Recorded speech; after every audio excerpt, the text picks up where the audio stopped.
This episode of Founders and Funders Australia is brought to you by Riverside, how I record studio quality interviews with founders and investors from anywhere.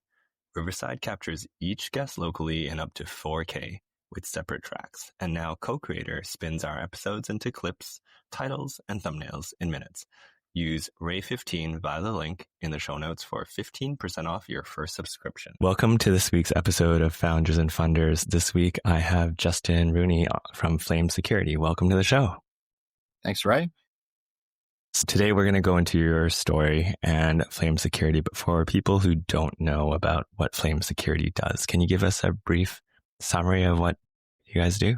Certainly, yeah. So Flame Security International it's quite an interesting background. It actually evolved out of a small town in Sweden. It's a business that's based around dealing with the challenges of fire and the challenges of toxicity and the chemicals we live and breathe with every day. Sweden is a place where they're very strong in things like, biotechnologies and environmental concerns and all those sorts of things. So there was a very small group of these green scientists, I guess, and focusing on green chemistry to solve some big problems. They were working with IKEA quite closely because they have challenges around the flammability of their furniture range and other products that they have. So these guys were just playing around with a few different formulas to try and combat those issues of flammability.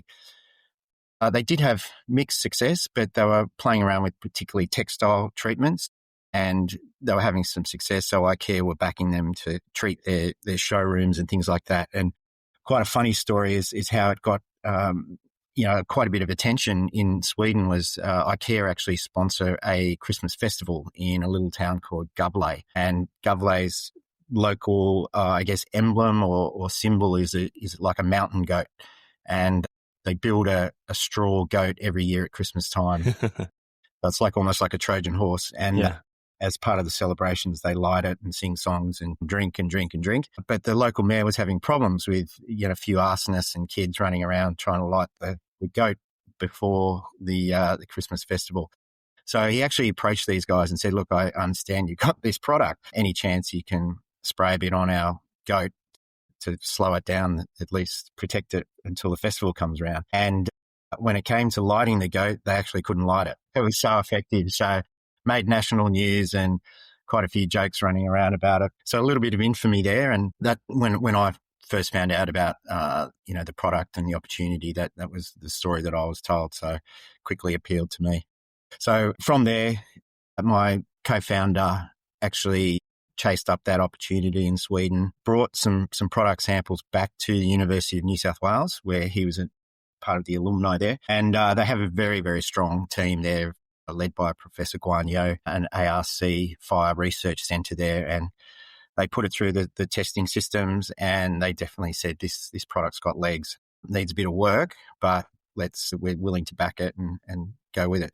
So that's where I came in. My background was always in investment banking and wholesale investing and capital markets, etc. So I got introduced to my co-founder. He wanted to raise some money. I helped him do that in their Series A. And then the rest is history. We've been sort of hard at it for probably 6 years now. Yeah. Developing a range of products all based around, science and solving some pretty big problems that are facing the world at the moment. Nice. It's interesting. So I'm a Swedish national, and the first time I went to Gävle was for a friend's wedding from Sydney. An Irish friend, my old flatmate, married a Swedish girl. And I remember passing the goat and being told that this goat gets made every year and be lit on fire. And I thought it was hilarious. But that's actually our main company logo is the goat. Yeah. That's very good PR. Very good publicity that you got. I'm interested to know, how does someone go from banking into creating a flame retardant paint? Yeah. Let's learn a little bit about where it all started. Where did you grow up? Classic sliding door moments. So my last role was managing equity portfolios for one of the larger and prominent sort of families in Australia.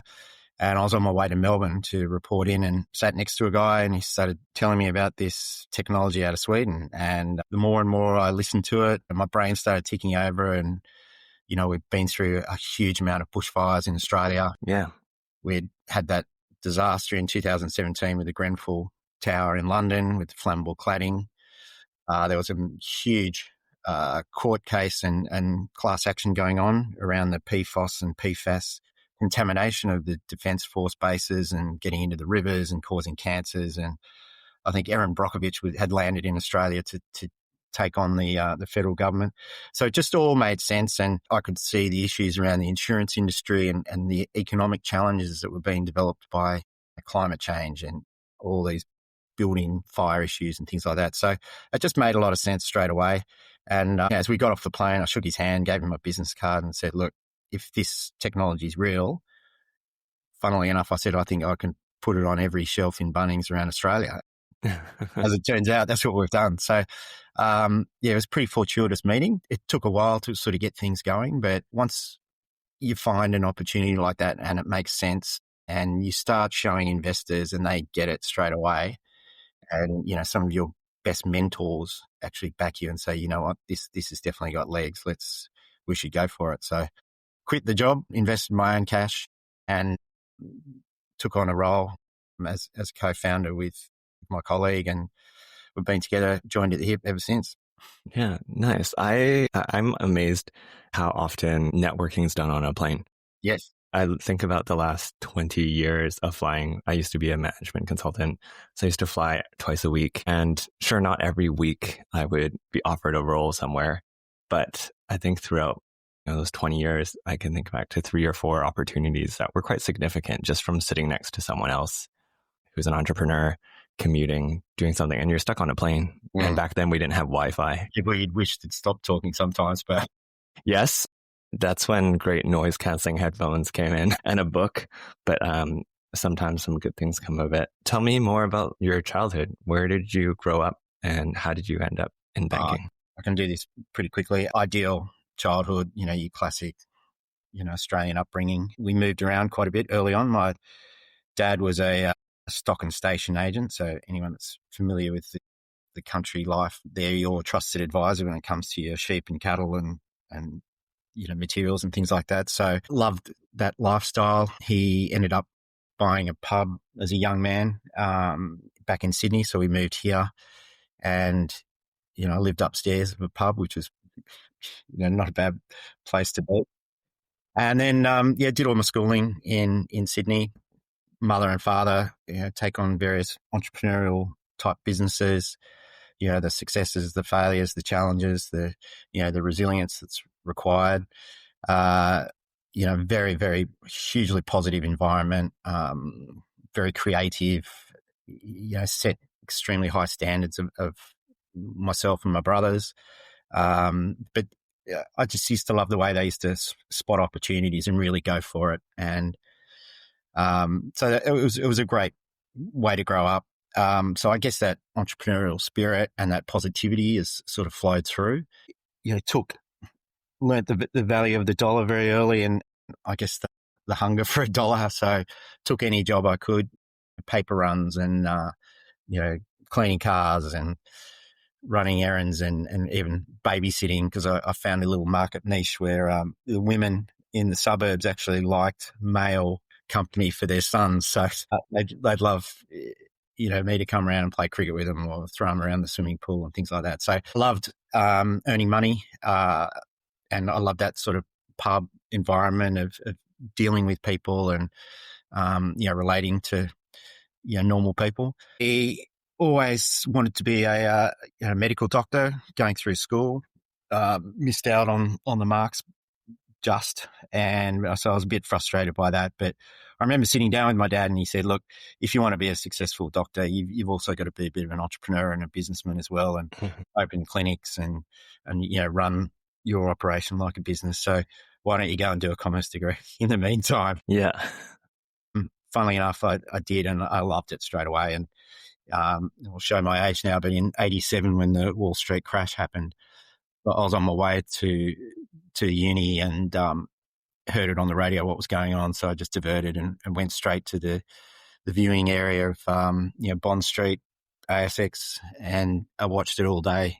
8 hours of carnage and emotion and all that, and I was hooked. So that was what I wanted to do. I wanted to trade markets, wanted to understand how that part of the world works. So ended up fighting my way into Macquarie Bank, and probably the greatest education and greatest environment for a hungry, business-loving sort of person to be in, because the quality of the people there, the quality of the education you get, and the attitude of the people in there, and the risk appetite, but also the strict guidelines around that and the disciplines around that. I've never experienced an environment like it, and the teamwork and the friendships and the relationships you build in there, and what you actually see on a day-to-day basis is quite incredible. And I still look back on, some major global events that were going on, around the Asian crisis, around the GFC, around 9/11. And I've got really, really clear memories of all these sorts of events and how people react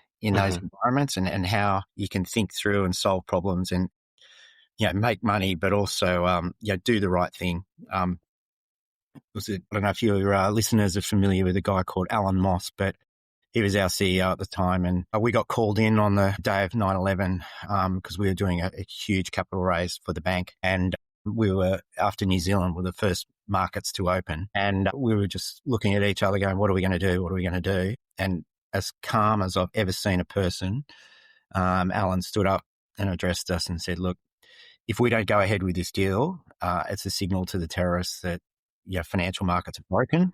Yeah. And we can't, and it's going to cause even more trouble for the world. So we're going to step up and we're going to show that markets are open and operating. We'll reprice this deal and let's just get out there and get it done. And sure enough, we did. And, the clients made money. The world moved on, but incredible place to be. And, I'll never forget it. Nice. I was not working in the bank at that time, but I was in Australia during the financial crisis. I think I landed 2 or 3 months before I took a sabbatical from my consulting role in Canada. And I remember seeing the ASX drop significantly over months. And I worked in structured products and margin lending, which is one of the worst places to be during financial crisis. I'm interested in trading notes because I remember sitting on the margin call floor, hearing people have to force sell their portfolios or lodge more securities in order to keep their account. And many people held Macquarie shares. I remember I could hear this on the floor. And the share price drops, which doesn't necessarily mean that the value of the company is less. It's just what the market is pricing. What was happening inside Macquarie Bank during the financial crisis? We were having, they have your credit analysts come in and it was, for us, it was all about counterparty risk. Yes, same. You'd wake up in the morning and, Lehman's has gone under. JP Morgan's bidding for this group, or, the Citigroup. I think at one stage, Citigroup was worth less than Commonwealth Bank. Yeah, I remember. Yeah. They were the most beaten up one. Yeah, it was just crazy times. And, because we're trading currencies or equities, it all came down to, whether you were going to get your money on the other side. So it was just daily updates, but there was always a sense of, we can get through this. We've got a strong team behind us. We've got great risk parameters in place. And, if there is counterparty risk, then we just won't do the trade. But, you look back now and at really interesting times, but we all got through it. And that was the beauty of Macquarie, their ability to reinvent and take advantage of these, these that pop up. And they're renowned for different markets that they've created over the years, and the infrastructure plays and the owning certain assets that you wouldn't normally think a bank would. So it was a great place to work. What are some of the lessons that you learned there that you apply directly to how you run Flame Security now? Yeah, sure. I would say, going back to Alan Moss quickly, he had this policy of he would back new ideas. If you presented an opportunity in a new market, this underdog mentality of like we were there to prove ourselves against the big guys. And we're always the poor cousin, I guess, versus the big four banks in Australia. And then a lot of people couldn't even pronounce our name on Wall Street. They'd call us like Macrami Bank and things like that. So I guess that Alan had this policy of a loose, tight management style, they used to call it, where very loose on being open to different opportunities to make money and create markets, but a very, very, very tight rein on risk and risk limits and loss potentials. So it was a perfect environment. And that, meritocracy model of it didn't matter if you're 21 or 51, they'd back you if you had that strong idea and you could back it up with reason, and you'd get paid the same. The reward model was really attractive there. I guess going back to what you said about how that sort of played into my life and what I've done is you develop a passion for these greenfield style opportunities, and you're almost out there looking for these untapped business opportunities. And that's exactly what stood out to me. Like everything lined up at the right time. Like there's this shift in the world towards this circular economy where at board level down, particularly in Europe, they were shifting towards more environmentally friendly, more sustainability. You're being able to justify your corporate activity and whether there was slave labor, all those sorts of things involved. So there was that push. The climate issue was really becoming evident. These catastrophic disasters were occurring, around bushfires, around, house fires, and the shift in building materials that had taken place that now, firemen are going into these buildings and the biggest risk is the smoke rather than the flame. And every part of our life these days is exposed to toxic materials. So everything sort of just lined up perfectly. And they're all mega trends, and you do your digging and into the size of these markets and the dollars that are being spent and the trajectory of where these markets were going. And you couldn't not get involved and get into it. So it was probably that ideal greenfield opportunity, and the product worked. We had an incredible team of, we hired, once we raised our initial money, we hired the best of the best PhDs we could out of the university system in Australia and threw them in this lab at UNSW and said, right, this is what we want to achieve. Just go for it. And, it takes time, and there's plenty of times where you can give up, but our paint that's sitting on the shelves at the moment, that's formula number 200. You got to chop and change and just keep refining and going for it. So it's, I guess, what I was saying is spotting greenfield opportunities and then setting a framework around achieving that, and then just sticking to the model and just being resilient and just hanging in there and do whatever you can, in terms of funding and taking advantage of programs and stuff that are out there. Like when you're involved in a startup, you become very frugal very quickly because money's flying out the door every day. So we struck on how positive an environment Australia is for startups, particularly when you're involved in the academic world, because the funding and the grant programs are all there. And if you can jump through the hoops, like it's not easy. It takes months and months to apply and qualify for it. And we got close. We won 3 of these CRCP grants from the federal government. Pretty sure we've got the record for the most number. You're really lucky to get one, but we scored 3, and that was close to $15 million to.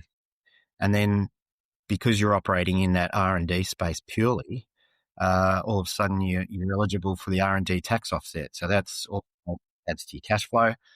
And from an investment point of view, all my Series A investors qualified for this ESIC status, so early stage innovation company. So there's all these GT benefits and all these sorts of things that help, get investors over the line as well. So if you can map out your plan and see what's out there and available, it is amazing what you can get. And that's the exact financial runway you need in starting a business like this. Like at Macquarie, you were really used to, you're either right or you're wrong pretty quickly. Yeah. Trade. But in this game, you've got to have a patience and a patience level like I've never experienced before, but also that financial runway, because anything can pop up like it did with COVID and supply chain issues, all those sorts of things. So you've just got to put everything in place you possibly can, because as you know, 9 out of 10 of these startups fail. Mm-hmm. It's an ability to hang in there. For sure. How long of a runway would you recommend? That's the So other big dependent one on the company. is, Yeah, when you're doing your initial funding, you can give away too much, exactly. but I would always suggest go for more because you will need it. So, and you've got to really target your investors carefully. Like patience and investing doesn't always go together. So Yeah. you've got to find people that believe in you and believe in the product and where it can go. Because, our patient investors, we're still giving them a return yet after sort of 6 years. But, our Series A capital raise was done at a post-money valuation of 25 million. And we've done some more recently at a lot higher levels. So there's multiple increase in the valuation, but yeah, that's all paper money until it's actually Realized. realized. But Yeah. they can see the progress we're making. So it's all about communicating and keeping them fully up to date with what you're doing, why you're doing it, where you're spending the money, and where the actual qualified opportunities are. Yeah. Where did you find your investors? Well, I was lucky. Hmm. My co-founder is military background and very technology sort of driven guy. Hasn't really had the exposure to investment markets and capital markets before, but that's exactly where I sort of spent 20 plus years in as my workplace. So over those years, you build up a lot of contacts. The other benefit was my last role was with a major family office. So once you're in that network, you get to meet a lot of people. And the other good thing about those sorts of investment pools is if you get one of the big guys on, a lot of them do talk with one another and they invest side by side. So if it's a good idea, they talk and they share opportunities.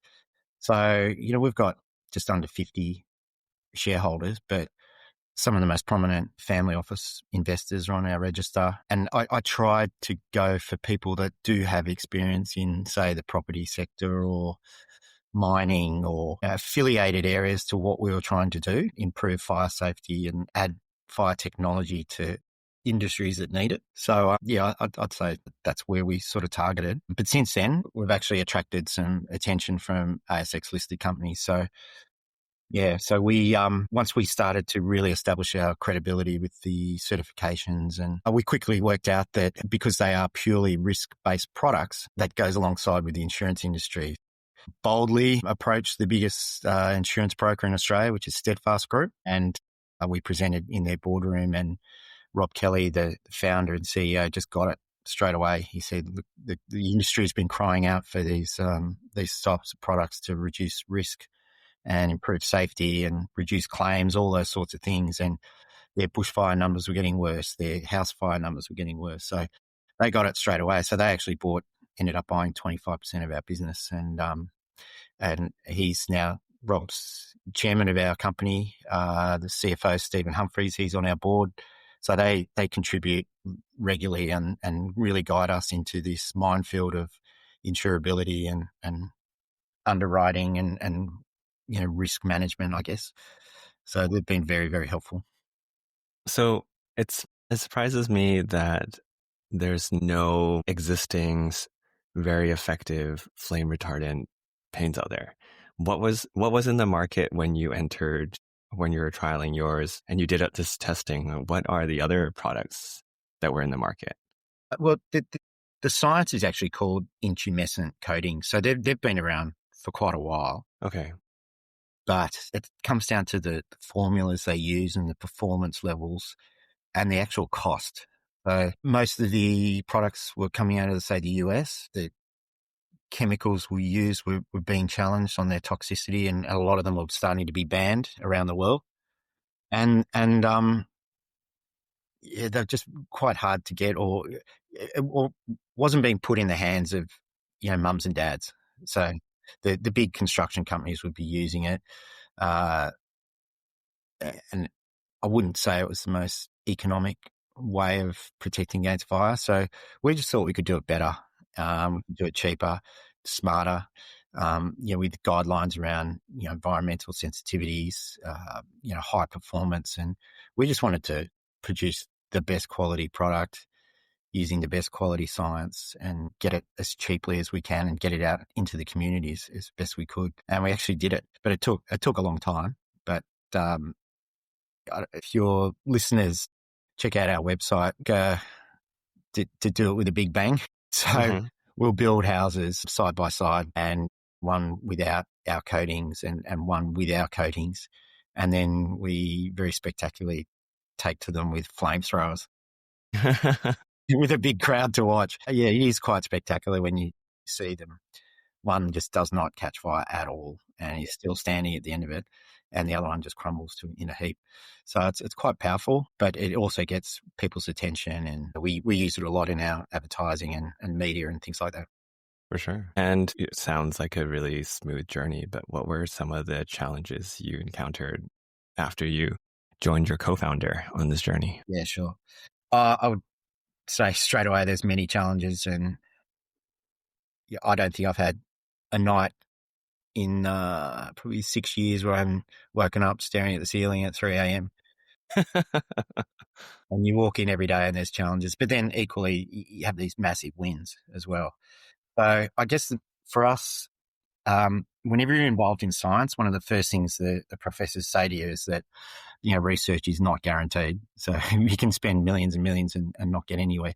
But I think converting from lab scale success to manufacturing and real life testing is a huge leap. You've got a lot of long time frames and testing and retesting, and the certification requirements is extremely expensive. So, I can give you examples of where we'll recreate the side of a building if we're doing the cladding solution, and it's a 3-story tower which you have to build yourself to specifications and then set it alight. And that can cost you easily $150,000. If you fail it, it's, you're burning cash. But when you succeed, there's the opportunities that come from that are massive.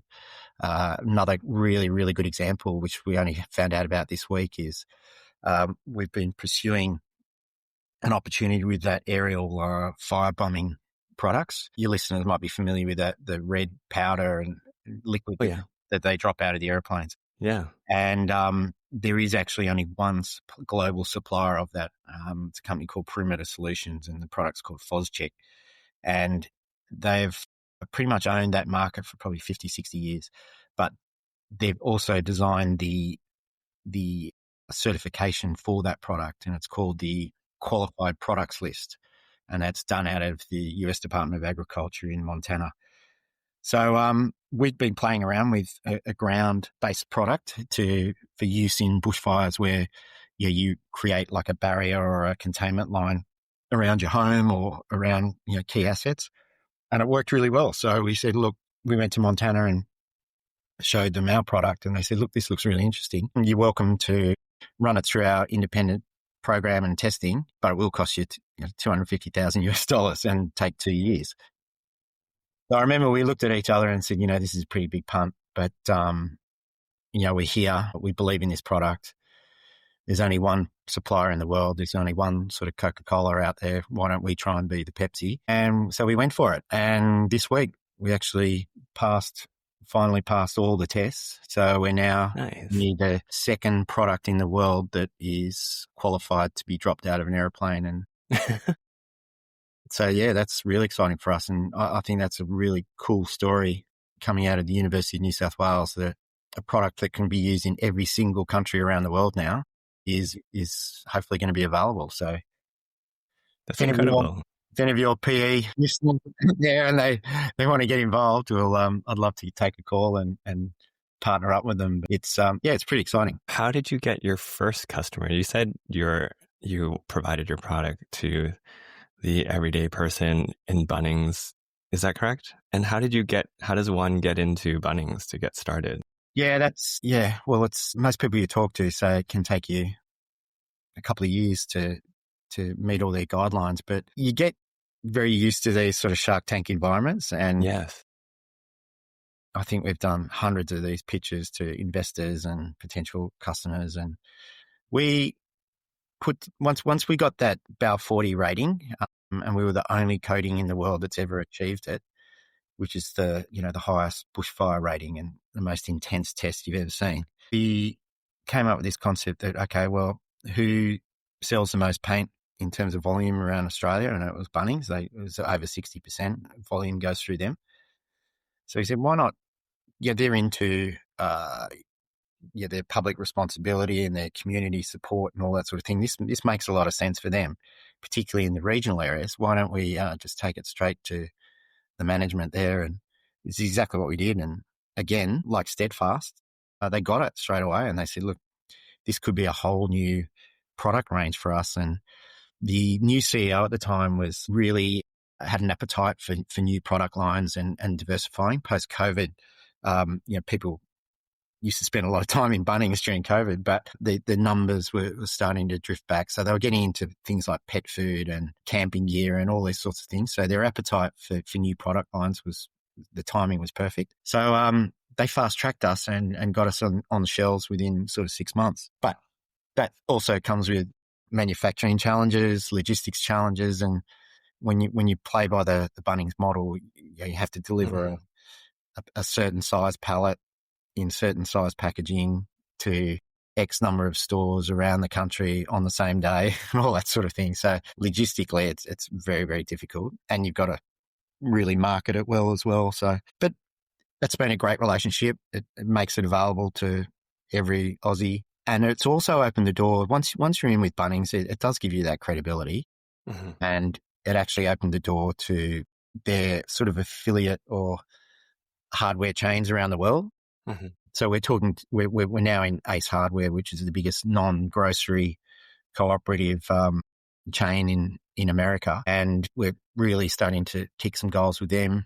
There's other big hardware chains like Sodimac and Home Depot and Lowe's and B&Q in the UK, and they're all sort of on our radar now, and we're starting to talk to them, and we're hopefully going to partner up with some more big players soon. There's interest out of the Pacific Islands. There's Northern Europe like Sweden. It looks like we're going to start shipping some stuff over there as well. So yeah, that's exciting. And when you go into these meetings and you see the support for what we're doing, and we've got a highly, highly certified product. So you really need to turn up with all your ducks in a row in terms of proven certifications and SDS sheets and environmental credibility and all that sorts of things before you even get in the front door.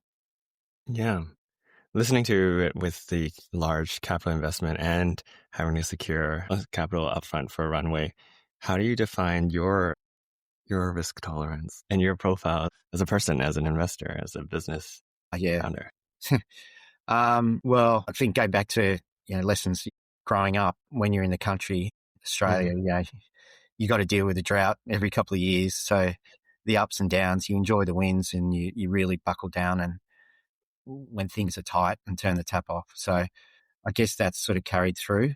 I've had my own economic challenges, I guess, like had a successful career and then a very difficult divorce, and then this is all part of the rebuilding. And when you have investors that show you faith, and even I've got family involved in this as well, you really do value every dollar, and you question everything you spend every day, and you know that the runway can shorten very, very, very quickly. Like we were shut out of the university and our laboratories for months and months when COVID hit. So we just had to pivot and just work on business development and just do whatever we could to survive. And that's where the grants really come in. The federal government was amazing. Like they kept us going, and we met all their milestones, and we're one of their really good success stories because they throw a lot of money at R&D, and quite often there's not too many successes out there. But if you look on the federal government website from the department that gave us the grants and the University of New South Wales websites, they give us a lot of coverage of what a successful academic and private commercial partnership looks like, and how it can succeed and come out with a good product at the end, and a global application and an export opportunity and create jobs, all those sorts of things that we all preach and we want to do with the tax dollars. But this is a great example of what you can do if you get the right team together, get the right discipline in place and the frameworks, and very results focused attitude. It's amazing what you can actually come up with. Incredible. With any of the setbacks, was there ever a moment you considered walking away or doing something else? Well, and which one, if it did? I'm fully in. Like I'm invested in this. I guess corporate reputation is on the line. I've got great friends and supporters that have backed us the whole way.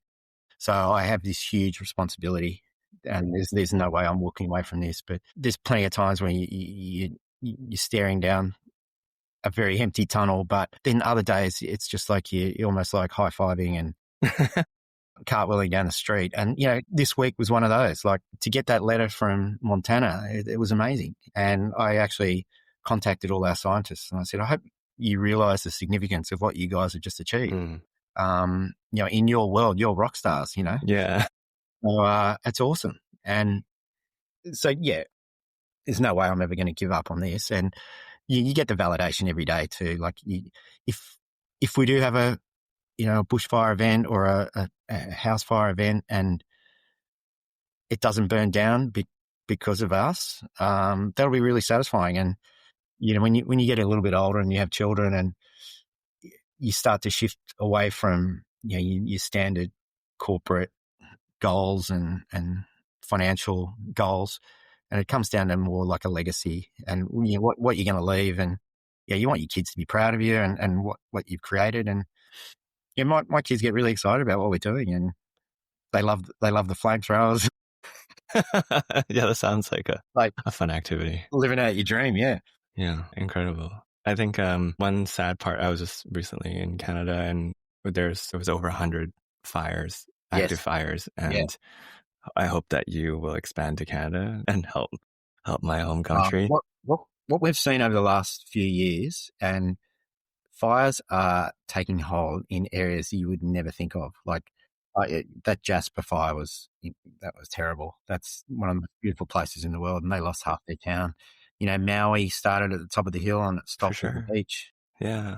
I walked the streets of Altadena and the Palisades earlier this year as part of this California delegation, and to see what has happened and lives and complete suburbs disappearing, it's like a war zone. And it stops at Malibu Beach, and that's this concept they have of conflagration, which is where it goes from house to house to house. So that's part of our strategy. Is if it might start on what they call the wildland urban interface, where the houses meet the bushland, but if that street is coated in our materials, or they have a strategy in place to stop it, maybe that won't happen in the future. And that's what we're hoping, in California, particularly what we're working on. And we've just started a big media campaign in all those affected LA counties this week. And we're getting a great reception and great uptake, and we're pricing our products the same price as normal paints over there. So, so good.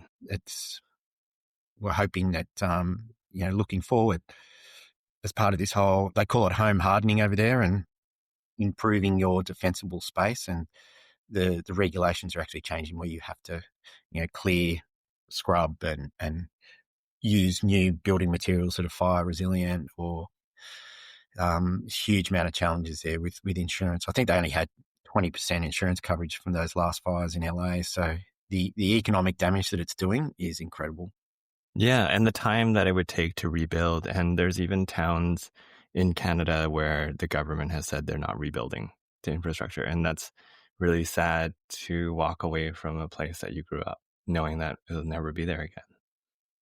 The other thing I really love about this product too is it's almost like octopus tentacles. There's always a new application. Like we're about to do a big product trial in California with their major road management group is called Caltrans. Mm-hmm. And they've had a real problem with, homeless communities are everywhere at the moment, unfortunately, in California. And quite often they have significant fires in these communities, and the damage that's done to, say, the underside of an overpass on these major thoroughfares into LA and San Francisco, etc.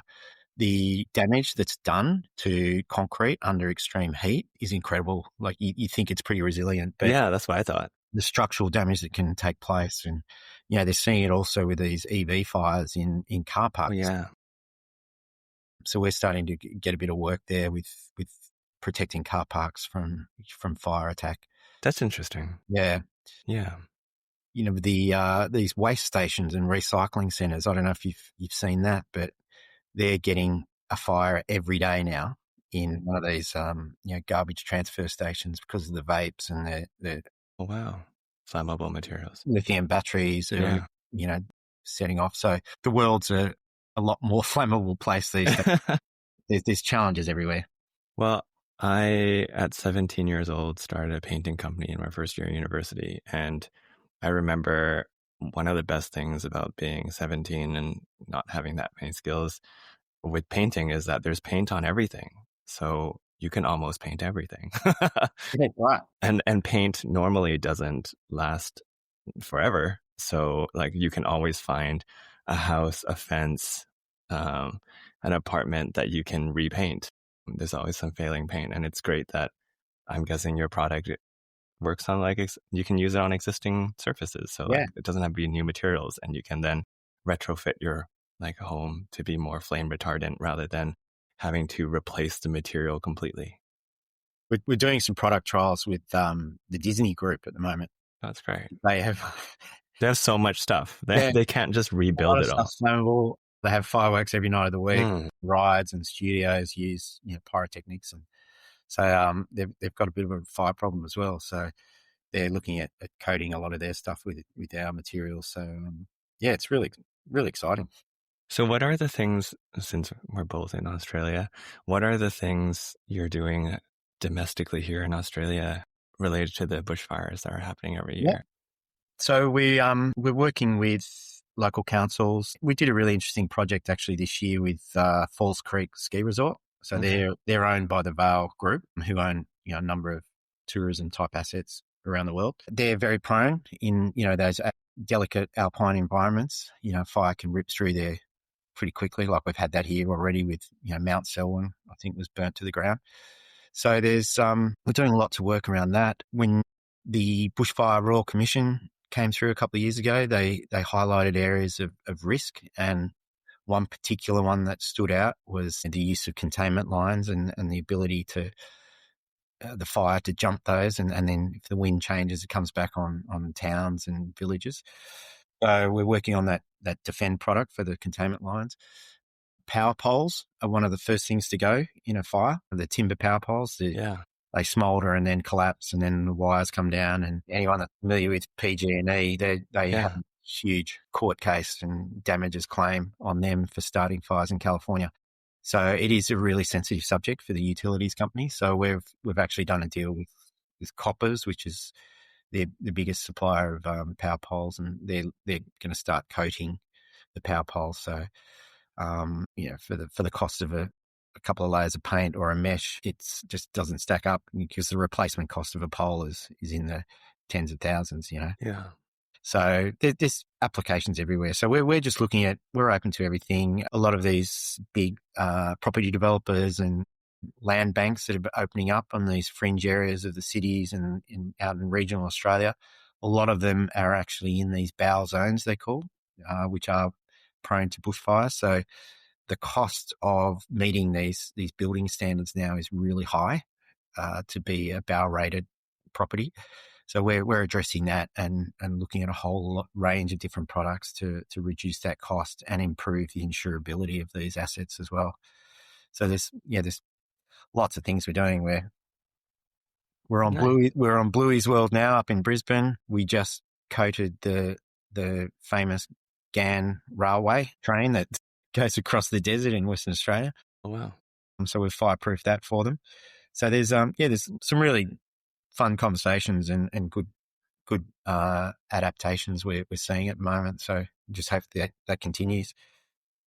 With a great product now certified with so many applications, how do you decide and prioritize what opportunities that you're going to pursue versus them being distractions? I think like this often, as a startup, you have lots of ideas of what you could be doing. And then, especially now, you're in a place where you have the credentials to apply it.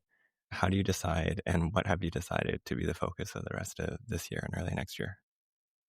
Well, the uptake in California and America generally seems to be a lot easier, and they seem to be more open to new products and new technology. If I could describe winning over customers in Australia, it's like hand-to-hand combat, and there's this natural tendency to disbelieve new technology, and we're very, very established in our building codes and methods, and it just takes time to convince people to really take this on. There's got to be an economic argument. There's got to be a practicality argument.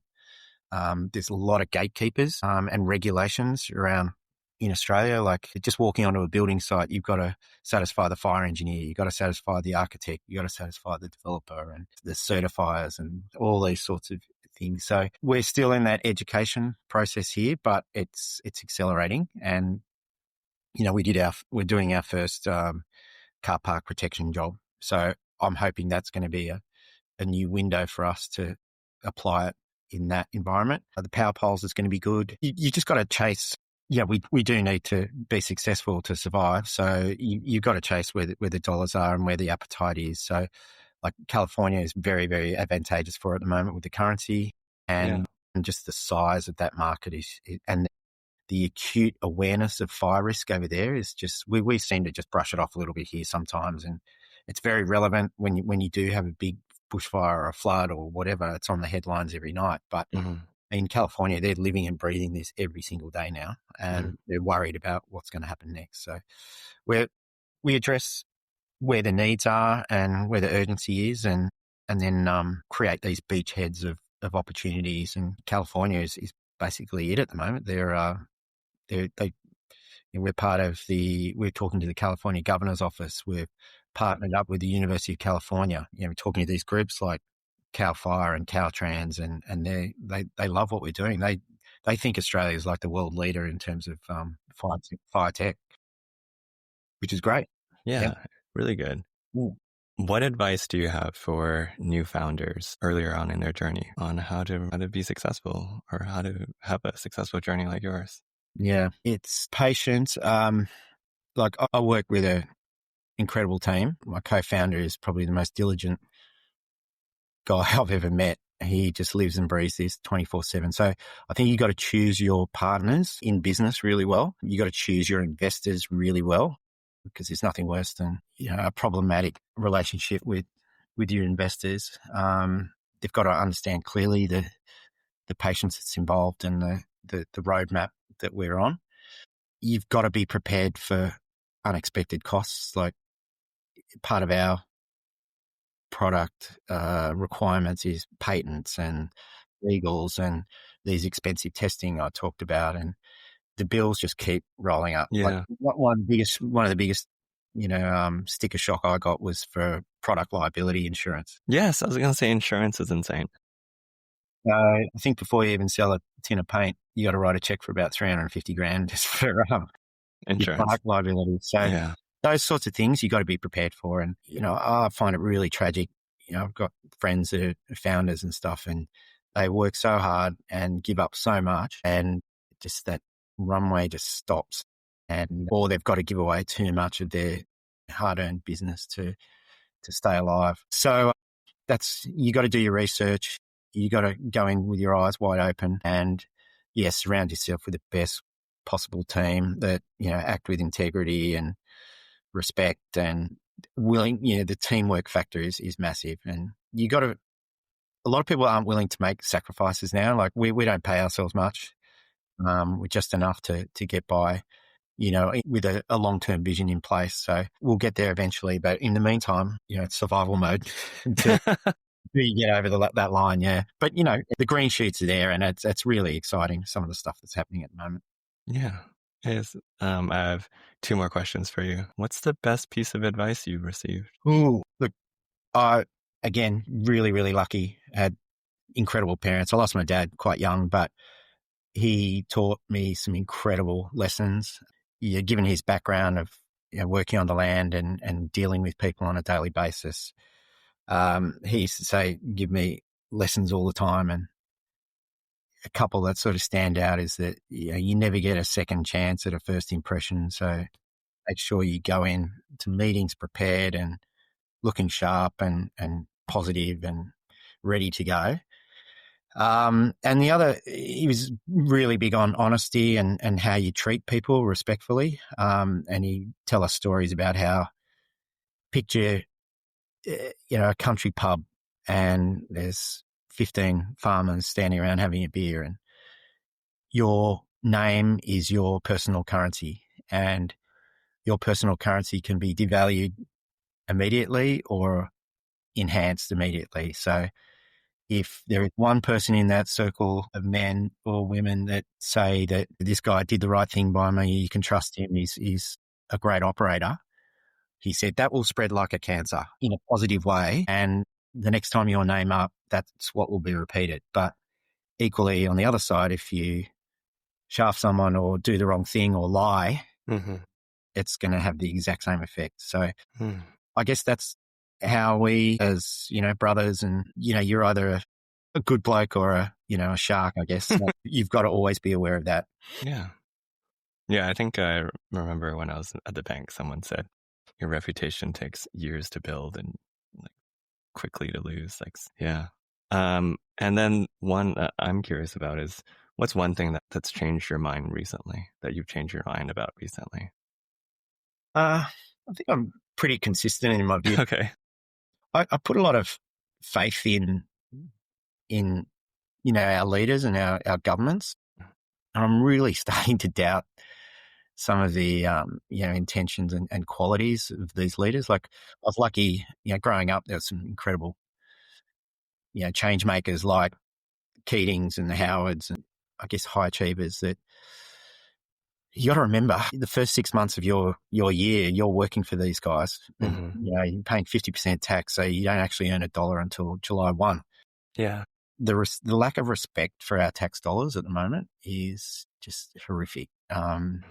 The waste that's going on and the lip service to supporting business and manufacturing and all those sorts of things, it's just gone completely out the window. So I think we really need an uplift in quality of leadership. And this mentality of that people seem to have these days that they vote for a handout and they're always looking for a free sugar hit. Whereas our parents' generation is you worked, you saved, you invested, and you look after your family and do the right thing. And I guess that's what I've shifted, in the last couple of years on the political side. But I'm not going to bag the government because they've been fantastic to us. I'd encourage any of your listeners to track down this CRCP, commercialization program because it's excellent. And, that was a godsend for us and a real savior. Great. Thank you, Justin. And for our listeners who want to learn more about the company or contact you, what's the best way? Yeah, sure. So our head co is Flame Security International. So flamesecurity.com.au. Our main product website is firecoat.au. So, there's a heap of information there, a heap of videos, all our sort of certifications, what we're about, what's coming up, the new products, the sort of technology we're working with and, some great case studies of, we've talked about a few of them today, but, keep an eye on us. We're on Instagram, Facebook. We've got a YouTube channel as well. So there's plenty of flamethrower shots if you're into that. Nice. Thank you very much, Justin, for your time. Go on. Been a pleasure, Ray. Love talking to you.